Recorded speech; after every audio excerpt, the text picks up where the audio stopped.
Hello નમસ્કાર મિત્રો, દરેકનું હાર્દિક સ્વાગત છે. ધોરણ 10 વિષય છે કોમ્પ્યુટર, તેની અંદર પાઠ નંબર 10 સી ભાષાનો પરિચય. મિત્રો સંપૂર્ણ એમસીક્યુઝનું સોલ્યુશન આ વિડીયોમાં કરીશું. તે પહેલાં ચેનલમાં નવા છો તો ફટાફટ ચેનલને સબસ્ક્રાઇબ કરી તમારા મિત્રોને પણ આ વિડીયો શેર કરી દેશો. ચાલો શરૂ કરીએ. પ્રશ્ન 8, આપેલા વિકલ્પોમાંથી સાચો વિકલ્પ પસંદ કરીને લખવાનો રહેશે. જેની અંદર પહેલો છે, સી પ્રોગ્રામ ફાઇલને નીચેનામાંથી કયું અનુલંબન આપવામાં આવે છે? ઓપ્શન એ એટલે કે સી. 2, સી મૂળાક્ષરોને કેટલા વિભાગમાં વર્ગીકૃત કરી શકાય? તો કે ઓપ્શન સી 4 આવશે. 3, બરાબરની નિશાની સી મૂળાક્ષરમાં કયા વર્ગમાં સમાવિષ્ટ છે?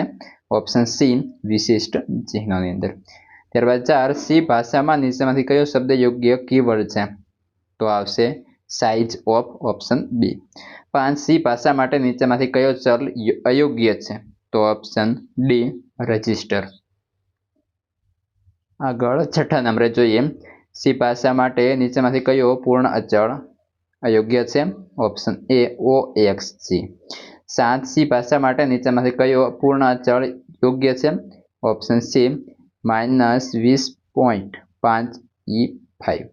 ત્યારબાદ 8, સી ભાષા માટે નીચેમાંથી કયો અચળ એક અક્ષર રજૂ કરે છે? ઓપ્શન એ 9, સી ભાષામાં નીચેમાંથી શું વ્યાખ્યાયિત કરવા માટે ડિફાઇન સી પ્રોસેસર ડાયરેક્ટિવ ઉપયોગ કરી શકાય? તો કે ઓપ્શન બી સાંકેતિક અચળ. 10, નીચેનામાંથી કઈ કી દ્વારા પ્રોગ્રામનો સીધો જ અમલ કરી શકાય? Option C F5. જો આ હતા સંપૂર્ણ એમસીક્યુઝનું સોલ્યુશન. હવે આગળના પાઠના એમસીક્યુઝનું સોલ્યુશન અને સૌથી સોલ્યુશન આ વિડીયો ડિસ્ક્રિપ્શનમાં મળી જશે.